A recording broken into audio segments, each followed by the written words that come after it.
하나님의 말씀은 누가복음 22장 39절에서 71절까지의 말씀입니다. 읽으신 것처럼 22장 후반부는 감람산에서 예수님의 그 마지막의 기도, 그리고 유다의 배신과 예수님의 체포, 그리고 체포된 예수님이 끌려간 대제사장 집에 몰래 따라간 베드로, 그리고 베드로의 부인과 후회, 그리고 공회 앞에 서서 신문당하는 예수님의 모습, 이렇게 오늘 말씀이 그렇게 되어 있습니다. 그 중에 특별히 앞부분 우리 감람산에서의 기도의 내용을 가지고 오늘 좀 더 말씀을 살펴보겠습니다. 지금 나에게 필요한 것이 무엇인가? 내가 해야 할 것이 무엇인가? 우리 교회에, 이 나라에, 우리 자녀들에게 지금 필요한 것이 무엇인가? 뭐가 필요합니까? 돈이 필요하면 부모들은 경제적으로 도와주고, 정서적인 어떤 안정이 필요하면 얘기해주고, 들어주고, 다독거려주고 그러죠. 필요한 것, 뭐가 필요할까? 늘 그렇게 살핍니다. 하지만 다른 무엇보다도 가장 필요한 것이 기도다. 기도. 언제나 우리가 이 말을 잊지 말았으면 좋겠습니다. 기도다. 가장 필요한 것. 나에게 지금 가장 필요한 것이 뭐예요? 기도예요. 우리 청년들 같은 경우는 정말로 필요한 것들이 너무나 많죠. 당장 안정적인 직장도 필요하고, 인생을 함께 살아가야 할 배우자도 필요하고, 공부하고 있는 사람들은 대학에 가는 것, 또 취직을 하는 것, 뭐 여러 가지 넘어가야 할 그런 일들이 많은데요. 이것 제일 시급합니다 라고 얘기할 수 있지만 무엇보다도 시급한 것이 뭐예요? 기도입니다. 기도예요. 기도해야 자기 십자가를 지기 때문입니다. 오늘 첫 번째 말씀이에요. 기도해야 자기 십자가를 져요. 지금 예수님에게 가장 필요한 것이 무엇입니까? 기도예요. 왜냐하면 십자가를 지셔야 하는데 기도 없이는 십자가를 질 수 없기 때문에 그걸 지금 보여주시는 거잖아요. 심지어 어느 정도로 열심히 기도하셨어요? 지금 존재 전체를 걸고 기도하고 있습니다. 그걸 누가는 뭐라고 표현했어요? 다른 복음서에서는 잘 안 나와 있지만 누가는 땀방울이 핏방울, 이런 표현을, 이런 비유를 쓰고 있어요.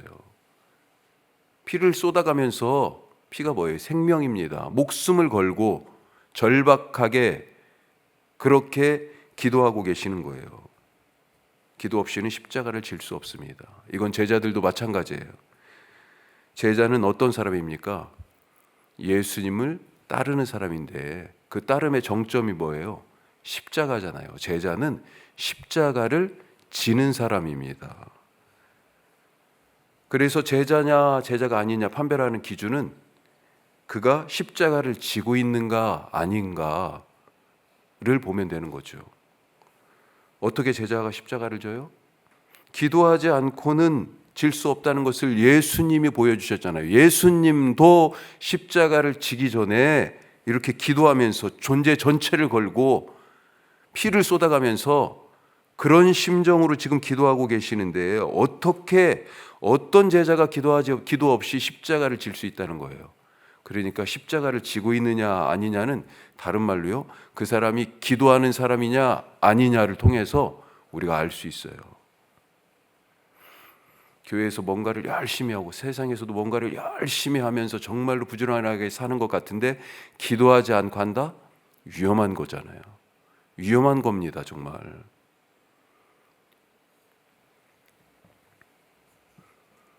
기도 없는 제자들을 보십시오. 오늘 말씀이 그걸 바로 보여주잖아요. 겟세마네 동산의 이야기와 바로 이어지는 얘기가 뭐예요? 유다의 배신이잖아요. 칼과 몽치를 들고, 몽둥이에요. 클럽, 골프 클럽 생각하시면 돼요. 칼과 몽치를 들고 짐승을 사냥하듯이 그 산에 지금 그렇게 왔어요. 앞잡이가 돼가지고, 대제사장의 쫄개들의 앞잡이가 돼가지고 유다가 그렇게 오지 않았습니까? 기도할 때 유다는 어디 있었을까요? 예수님이 기도할 때 제자들하고 다 같이 갔잖아요. 지금 베드로는 어떻습니까? 그 다음 이야기가 베드로 이야기잖아요. 예수님이 기도하라고 당부하고 돌 던질 만큼 떨어져서 예수님은 기도하셨다. 누가복음도 특별하게 거리를 그만큼 또 딱 얘기해줘요. 그런데 베드로도 그 자리에 있었잖아요. 기도하지 않고 주님을 따른다는 것 불가능합니다. 기도하지 않고 십자가를 진다? 안 돼요. 할 수가 없습니다. 기도하지 않던 제자들, 유다는 배신했고 베드로는 부인했고 다른 제자들은 도망갔습니다. 십자가를 져야 되는데 어디 갔어요? 자, 두 번째로 또 지금 해야 할 것이 기도다라고 하는 이 말은요, 무슨 뜻이냐? 기도에는 때가 없다라는 뜻이잖아요. 기도에는 때가 없다. 우리는 보통 언제 기도합니까? 내가 감당할 수 없는 문제를 만났을 때. 대부분 많이 그렇지 않습니까? 내가 감당할 수 있는 거면 부르지 않아요. 내가 스스로 해결하면 되니까. 내가 감당할 수 없는 짐을 지고 갈 때. 안 들려요, 이게. 져야 되는데. 문제를 풀고 있는데 도무지 모르겠어요. 해답지를 봐도 잘 모르겠어요. 내가 감당할 수 없는 그런 삶의 문제를 만날 때 기도합니다. 예를 들면 병 들었을 때 의사도 모르겠어요. 이 병을 어떻게 해야 될지. 아니 나는 고사하고 의사도 모르겠는데 어떻게 해요? 경제적인 어려움을 만났을 때 손을 벌리는 것도 어디에 가서 자존심을 내려놓고 얘기하는 것도 한두 번이지. 자녀들에 대한 문제와 염려? 점점 그렇잖아요. 부모님들은 자식들은 이제 점점 예전에는 이렇게 부모가 얘기하면 다 듣다가 점점 안 듣기 시작하다가 이제는요 다른 사람보다 더 안 듣는, 내가 컨트롤할 수 없는 내 능력 밖의 일들이 점점 더 많아집니다. 그런데 정말로 도무지 아무것도 내가 할 수 없을 때 기도하게 되죠. 하지만 기도에는 때가 없습니다. 때가 없어요. 아시잖아요. 사무엘이 뭐라고 그랬습니까? 기도하는 것을 쉬는 것을 죄라고 얘기했습니다. 그런 죄를 범하지 않겠습니다. 바울은 쉬지 말고 기도하는 것이, 이것이 우리를 향하신 하나님의 뜻이다라고 가르치고 있어요. 사실 인생에서 가장 위태할 때 언제가 위험합니까? 문제가 없을 때가 위험한 거 아니에요. 문제 없을 때가 더 위험합니다. 그때가 마치 누가복음 12장에 나오는 어리석은 부자처럼 인생에서 가장 위험한 때예요. 어리석은 부자가 어땠습니까? 걱정이 없었어요. 넘쳐났습니다. 부족함이 없었어요. 하는 일마다 잘 됐어요. 야, 인생이 이렇게 잘 되는구나. 내일 창고를 지어야 되겠다. 계획하고 입찰도 받고, 야, 이렇게 지면 될 거야. 이렇게 쌓을 곳이 없이 하나님이 부어주시는데 문제가 없으니까요. 아니하고요. 또 때로는 교만합니다. 내가 했다. 나 때문에 이렇게 되었다. 나 잘난 줄 알고 하늘 높은 줄 몰라요. 하나님을 잊어버립니다. 잊어버려요. 이런 사람이 기도합니까? 안 하죠. 기도할 필요를 못 느낍니다. 하지만 기도에는 때가 없어요. 평안할 때도, 다급할 때도, 건강할 때도, 아플 때도, 바쁠 때도, 여유가 있을 때도, 막다른 길에 몰려가는 곳마다 어찌할 줄 모를 그때에도, 아니면 반대로 문이 갈 때마다 활짝활짝 열릴 때도, 지금 나에게 필요한 것은 뭐예요? 기도예요. 문제가 없을 때 하나님을 찾지 않아요. 오히려 문제가 있을 때 그래도 한 번이라도 하나님 도와주세요 하게 돼 있어요. 진짜 위험할 때는 문제가 없을 때가 문제가 있을 때가 아니고요. 문제가 없을 때도 아니고 문제가 있든지 없든지 하나님을 찾지 않을 때가, 기도하기를 멈추는 그때가 가장 위험한 때다. 왜냐하면 기도는 하나님과의 교제잖아요. 사귐이잖아요. 다른 말로 하나님과 함께하는 거잖아요. 하나님과 함께하지 않는 그 순간이 제일 위험한 때이기 때문에. 자, 마지막으로 기도해야 할 또 하나의 이유, 지금 우리에게 가장 필요한 것이 기도인데, 그 기도를 해야 될 또 하나의 이유는 사탄이 쉬지 않기 때문입니다. 사탄이 안 쉬어요. 계속해서 미혹합니다. 그것이 쉬지 않아요. 오늘 말씀에서도 그래서 예수님이 2번이나 반복하고 계시지 않습니까? 40절 말씀에 뭐라고 돼 있어요? 제자들에게 당부하는 말씀, 기도하면서 기도 시작하기 전에요, 유혹에 빠지지 않게 기도하라, 이렇게 당부하고 기도가 시작됐습니다. 그리고 46절에 보니까 기도가 끝날 때 또 시험에 들지 않게 일어나 기도해라, 자고 있었잖아요. 자, 유혹이라고 나오고 시험이라고 나왔어요. 그런데 헬라말로 같은 단어예요. 이게 번역을, 같은 단어를 다르게 해놨어요. 시험하고 유혹하는 주체가 누굽니까? 사탄이잖아요. 너무 잘 알죠. 이 사탄은 예수님이 천국 복음을 전하기 전에 준비하실 때부터 광야에서 세례받고 광야로 갔을 때 시험 받았잖아요. 누가요? 그게 성령에게 이끌려서 광야로 갔다고 돼 있습니다. 그런데 누가 기다리고 있어요? 사탄이요. 누가 갔습니까? 하나님의 아들이, 심지어 하나님의 아들이 성령에게 이끌려 세례받고 성령이 비둘기처럼 하늘에서 내려와서 성령에게 이끌린 하나님의 아들이 간 곳에서 누가? 사탄이 딱 기다리고 있어요. 그때뿐이에요. 사실은 훨씬 그보다 더 전에 예수님이 태어나실 때부터 헤롯을 충동질했잖아요. 헤롯 대왕을. 그러면서요, 예수님 또래의 아기들 다 학살했습니다.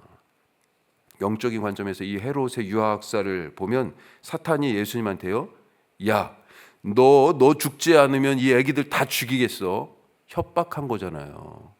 그리고 진짜로요, 실행해 버렸어요. 앞으로 나한테 굴복하지 않으면 이렇게 될 거야. 우리 목숨을 인질로 잡고 예수님을 협박한 거예요. 사실은 사탄이 그런 놈입니다.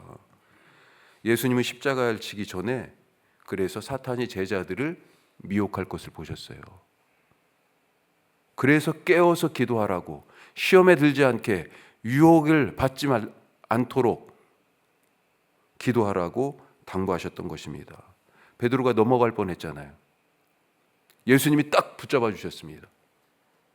지금 여기 한 발짝만 더 가면 지금 낭떠러지예요. 그런데 예수님이 딱 붙잡은 거예요. 딱 붙잡았어. 그때 그 붙잡은 걸 뭐냐? 기도라고 말하고 있습니다. 자, 오늘 말씀 앞에 22장 32절, 33절 말씀 한번 보죠. 32절, 이게 식사 자리에서 마지막 기도하러 오기 바로 전에 그때 하신 말씀이에요. 예.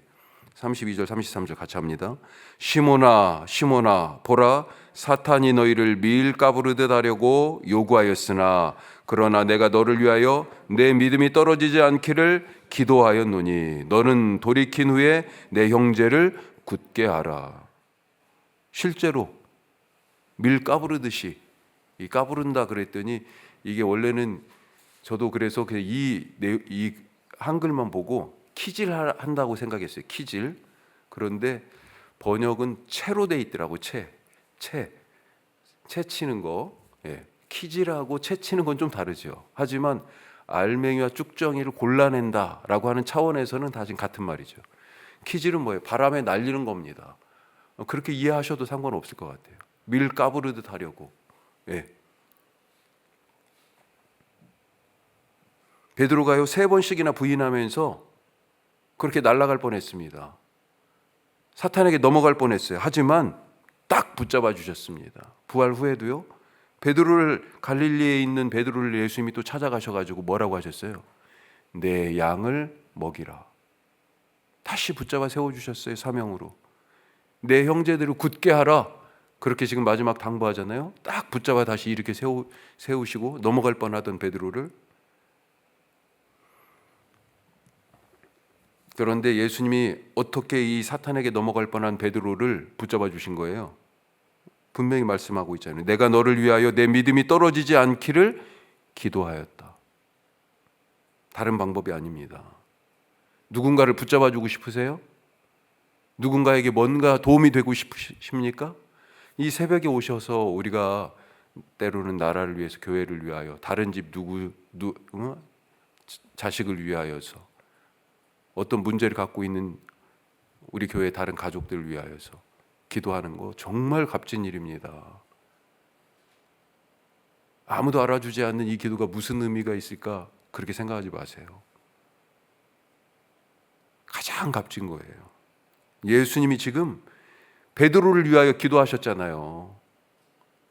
거기에서 겟세마네 동산에서 아버지 내 뜻이 아니라 아버지 뜻대로 하옵소서라는 기도와 더불어서 거기 지금 같이 동산에 올라와 있는 제자들을 위하여서 기도하셨을 거라고 믿습니다.